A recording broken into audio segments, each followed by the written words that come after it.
काव्या सुबह देर से उठती है, फिर शावर लेकर किचन में जाती है जहाँ उसकी भाभी अलका सबका नाश्ता बना रही होती है।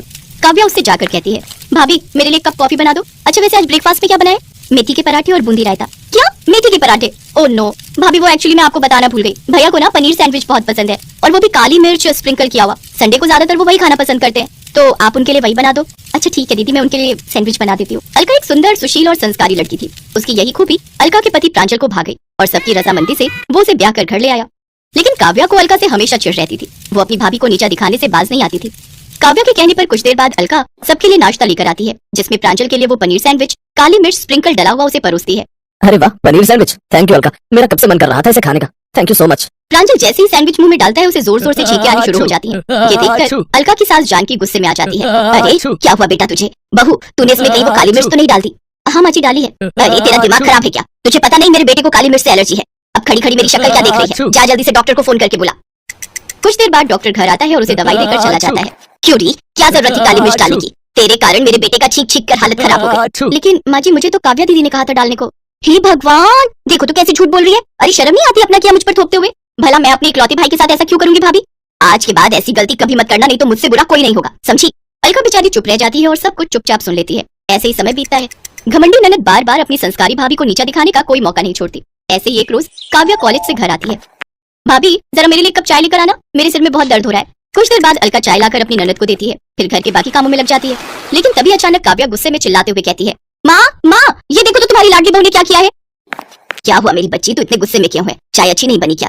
चाय पीने लायक हो तो पियो ना। ये देखो भाभी ने इसमें छिपकली का मरा हुआ बच्चा डाला है ताकि इस चाय को पीते हुए मर जाऊं। क्या मेरी बच्ची तू ठीक तो है ना? तूने इसे पिया तो नहीं ना?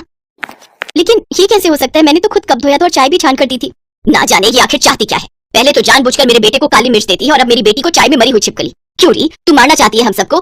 भाभी मैं आपकी इकलौती ननद हूं और आप मेरे साथ ऐसा कर रही थी। छी, मुझे तो घिन आती है आपको भाभी कहते हुए भी। अगर मैं आपको पसंद नहीं तो सीधा सीधा बोल दो, लेकिन कम से कम ये सब तो मत करो। मत रो मेरी बच्ची, अब तू चल और कमरे में चलकर आराम कर ले। दोनों माँ बेटी वहाँ से चली जाती है। बेचारी अलका वहीं बैठकर खूब रोती है और मन ही मन सोचती है, ना जाने ननद जी को मुझसे क्या परेशानी है। हर बार वो मुझे सबकी नजरों से गिराती रहती है, जबकि मैं तो कभी उनके साथ गलत नहीं करती। शायद मुझ में कोई कमी होगी। खुद को कोसते हुए अलका घर के कामों में लग जाती है। ऐसे ही दिन बीतते हैं और हर दिन के साथ काव्या की साजिशें बढ़ती जाती हैं। नौबत यहाँ तक आ गई कि अब जानकी और प्रांजल हर छोटी बड़ी बात के लिए अलका को सुनाने लगते हैं। ये सब देख काव्या बहुत खुश होती है, लेकिन जब इससे भी उसका मन नहीं भरता तो वो एक तरकीब और लगाती है। मुझे किसी भी तरह इसे घर से निकलवाना ही होगा। घमंडी ननद अपने खुराफाती दिमाग से एक तरकीब लगाती है, फिर मौका मिलते ही अपनी भाभी के कमरे में जाती है, उसकी फोटो चुरा लेती है। बाई का मजा देखना भाभी, इस बार आपको ऐसा सबक सिखाऊंगी कि सब आपको धक्के मारकर घर से बाहर निकाल देंगे। काव्या फोटो लेकर वहाँ से चली जाती है। एक रोज जब सभी हॉल में बैठकर खाना खा रहे होते हैं तभी काव्या वहाँ आती है। अरे दीदी आप आ गई, आइए बैठिए, मैं आपके लिए खाना परोस देती हूँ। कोई जरूरत नहीं है ये सती सावित्री बनने की। मुंह में राम और बगल में छुरी लेकर घूमती हो, सारा दिन पूजा पाठ का ढोंग करती हो और पीठ पीछे ये सब करते हुए तुम्हें शर्म नहीं आई? अरे तुम हमें अपना ही नहीं समझती, हम सबको मारना चाहती हो, ये बात तो हम शुरू से ही जानते हैं, लेकिन आखिर तुम ऐसा करना क्यों चाहती हो वो आज हमें पता चला है। माँ भैया, ये औरत हमारा बुरा करने के साथ साथ हमें धोखा भी दे रही है। इसका पहले से याशिक है जिससे इसने शादी भी की है। ये क्या कह रही है आप दीदी? ये सब झूठ है। मैं तो सिर्फ अपने प्रांजल से ही प्यार करती हूँ और उन्हीं की पत्नी हूँ, लेकिन मेरी समझ में ये नहीं आ रहा कि आप ये झूठ क्यों बोल रही हैं। अच्छा भाभी, अगर मैं झूठ बोल रही हूँ तो ये तस्वीरें तो नहीं झूठ बोल सकती ना? इस फोटो में दुल्हन तो आप ही है, लेकिन ये दूल्हा तो प्रांजल भैया नहीं है, तो फिर कौन है ये आपका आशिक? काव्या ये बोली रही थी कि तभी प्रांजल अपनी बहन को एक जोरदार थप्पड़ मारता है। प्रांजल उसे क्यों मार रहा है? मारना है तो अपनी पत्नी को मार जो ऐसे तुझे धोखा दे रही है। बस माँ, अपनी घमंडी बेटी के प्यार की पट्टी आपकी आंखों पर बंधी है, इसीलिए जो ये कह रही है आप उसे ही सच मान रही है। अरे ये जो फोटो आपने देखी है ये झूठी है, काव्या ने खुद ही से बनवाया है। मुझे भी ये बात पता न चलती अगर उस स्टूडियो वाले मेरे दोस्त का फोन मुझे नहीं आता जहाँ से काव्या ने तस्वीर बनवाई है। दीदी आखिर क्यों कर रही हो आप ये सब? क्यों आप इस हद तक गिर गई जो मेरी इज्जत पर आप कीचड़ उछालने को तैयार हो गई?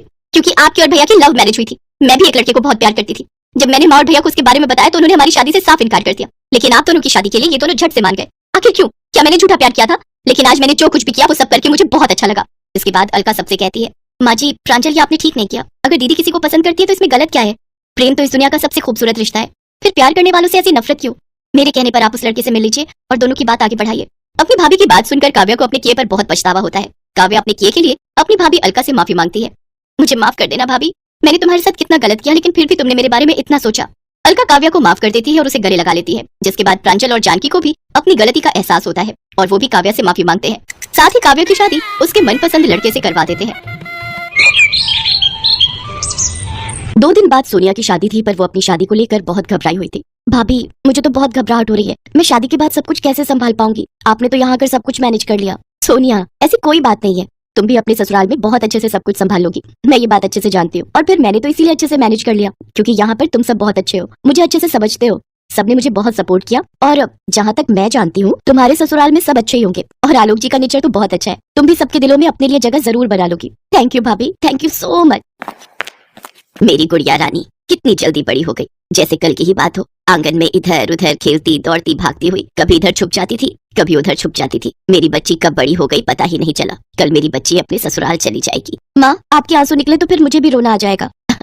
अरे मेरी बिटिया, ये खुशी के आंसू हैं, मैं रो थोड़ी रही हूँ, देख बिल्कुल भी नहीं रो रही। मेरी प्यारी ननद, अब तुम समय पर सो जाओ, सारे रिश्तेदार भी सो चुके हैं। एक काम करो, तुम मेरे साथ ही सो जाओ, कल सुबह पंडित जी जल्दी आ जाएंगे, तुम्हारी हल्दी और चूड़े की रस्म भी होनी है। हाँ सोनिया, तुम भाभी के साथ ही सो जाओ। ठीक है माँ, मैं भाभी के पास सो जाती हूँ। और फिर अगले दिन सोनिया शादी करके धूमधाम से अपने ससुराल चली जाती है। सोनिया अपने ससुराल में सबके दिलों में जगह बनाने के लिए पूरी कोशिश करती है, पर सोनिया की सास और ननद दोनों ही उसे ज्यादा पसंद नहीं करती थी। अगले दिन ही उसकी ननद दरवाजा बजा देती है। सोनिया भाभी, जल्दी से उठ जाओ, माँ बुला रही है, पूजा का समय हो रहा है। अभी तो सुबह के 5 ही बजे हैं, इतनी जल्दी? रुको, मैं मेघा को बोल देता हूँ। नहीं नहीं, रहने दो आलोक, अच्छा नहीं लगता ऐसे मना करना, मैं उठी जाती हूँ। सोनिया दरवाजा खोलती है। मेघा, मैं नहा धोकर तैयार होकर नीचे आती हूँ। ठीक है, जल्दी आना, माँ को पूजा में देरी पसंद नहीं है। सोनिया नहा धोकर तैयार होती है और फटाफट से पूजा में पहुंचती है। बहू, कल से 4 बजे उठा करो, 5 बजे मैं भोर की आरती करती हूँ। आज तुम्हारा पहला दिन था, इसलिए मैंने मेघा को उठा दिया था ताकि तुम्हें बोल दे। मैं तो सीढ़ियाँ चढ़ नहीं पाती हूँ, अब से तुम भी मेरे साथ पूजा किया करोगी।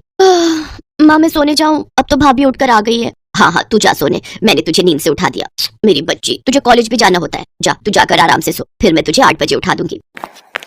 सोनिया अपनी सास के साथ पूजा करती है। नाश्ते में उसकी सास उसे समोसे बनाने के लिए कहती है। सोनिया बहुत अच्छा खाना बनाती थी, उसने अपनी माँ और भाभी से बहुत सारी डिशेस बनानी सीखी हुई थी। बहू, समोसे में मिर्ची बड़ी तेज कर दी और थोड़े तले भी सही नहीं है, थोड़े कच्चे रह गए।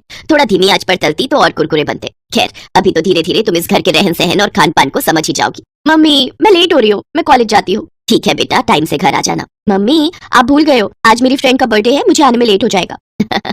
अच्छा, मैं तो भूल ही गई। ठीक है, तो फिर फोन कर देना। मेघा कॉलेज चली जाती है। सोनिया रसोई में बर्तन रखकर कमरे में आ जाती है। सोनिया, मैं जानता हूँ समोसे बिल्कुल ठीक बने थे, तुम्हें किसी को भी कुछ प्रूफ करने की जरूरत नहीं है। माँ और मेघा धीरे धीरे तुम्हारे साथ एडजस्ट कर पाएंगी, मैं उनके नेचर को जानता हूँ। कोई बात नहीं आलोक, मैं भी तो फिर धीरे धीरे ही सबके नेचर को पहचानूंगी ना। पर मैं पूरी कोशिश करूंगी कि मैं धीरे धीरे सबको समझने लगूं और सब मुझे समझने लगे। पर सोनिया जितनी भी कोशिश कर रही थी, उस कोशिश का उसकी सास और ननद पर कोई असर नहीं हुआ। सोनिया की शादी को 1 महीना हो गया था। वो जब भी आलोक को घूमने के लिए कहती तो उसकी सास कोई ना कोई बहाना करके उनके हनीमून को टाल रही थी। सोनिया ने इस बात को भी दिल से नहीं लगाया।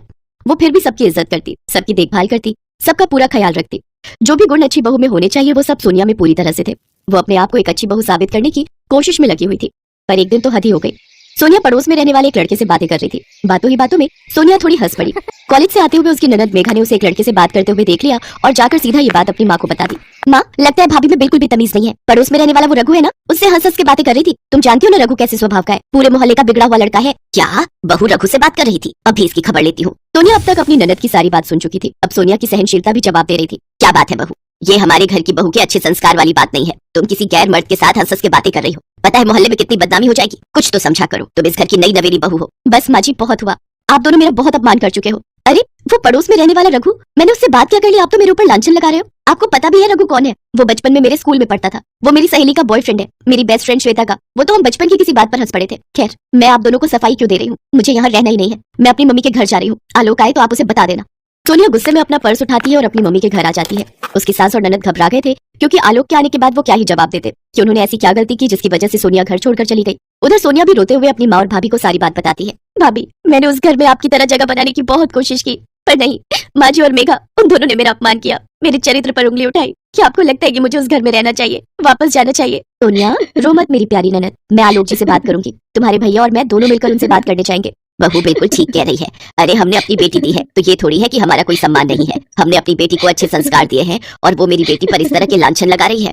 सोनिया, तुम्हें वहाँ जाने की कोई जरूरत नहीं है। अब पहले बात होगी तभी तुम वहाँ जाओगी। उधर आलोक भी अपनी माँ और बहन पर बहुत गुस्सा होता है। तुम्हें बता दिया मेघा, मैं जानता हूँ रघु को वो सोनिया के बचपन का दोस्त है। और खैर कुछ भी हो, वो मेरी पत्नी है, उस पर मैं अपने आप से भी ज्यादा विश्वास करता हूँ। मैं सोनिया को पिछले 3 साल से जानता हूँ, उसके जैसी बहू शायद ही आपको मिलती। अब आप दोनों को उससे माफी मांगनी होगी। सोनिया मेरी पत्नी है, उसका सम्मान करो माँ, वो इस घर की बहू है। मेघा वो तुम्हारी भाभी है, तुम उसे इज्जत नहीं दोगी तो और कौन देगा? अगर तुम्हारे साथ शादी के बाद ऐसा ससुराल में सुलूक हो तो क्या तुम अपने ससुराल में एक दिन भी रह पाओगी? नहीं ना। तो सोचो सोनिया के दिल पर क्या बीती होगी। वो बेचारी तो चुपचाप तुम सबसे थोड़ा प्यार पाने के लिए तरस रही है, पर तुम दोनों से बिल्कुल भी ठीक से बात नहीं करती हो। तू ठीक कह रहा है बेटा, हमसे बहुत बड़ी गलती हो गई। सॉरी भैया। माँ, हम दोनों को भाभी से माफी मांगनी चाहिए। चलो हम भाभी को लेकर आते हैं, हम उनसे माफी मांगेंगे। सोनिया की सास और ननद उसे लेने के लिए आती है और उससे माफी मांगती है। सबके कहने पर सोनिया उन्हें माफ कर देती है और खुशी खुशी इज्जत के साथ अपने ससुराल के लिए विदा होती है।